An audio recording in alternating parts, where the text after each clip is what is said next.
Lemon chicken বানানোর জন্য আমি কি নিয়েছি তোমাদের একবার দেখিয়ে দিই।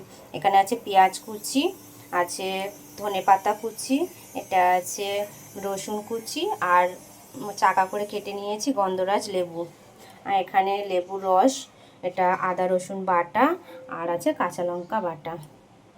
এখানে মাংসটা নিয়ে নিয়েছি, মাংসটা আমি এখন ম্যারিনেট করে রাখবো।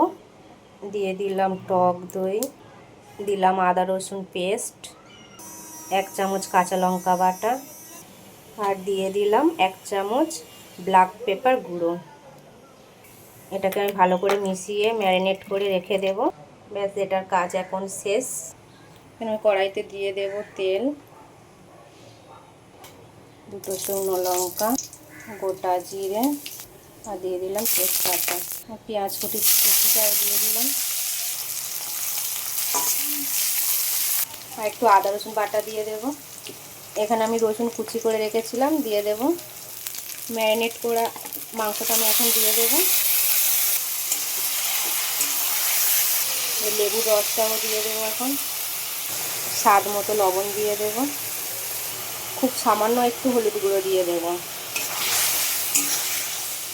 দিয়ে দেবো ধনেপাতা কুচি,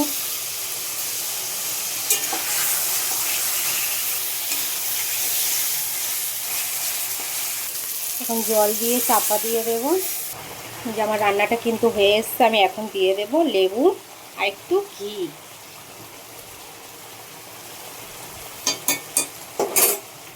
এটাকে আরেকবার কাটিয়ে নেড়ে নেব। দেখো, এটা কিন্তু আমার রেডি হয়ে গেছে, আমি এখন তুলে নেব প্লেটে।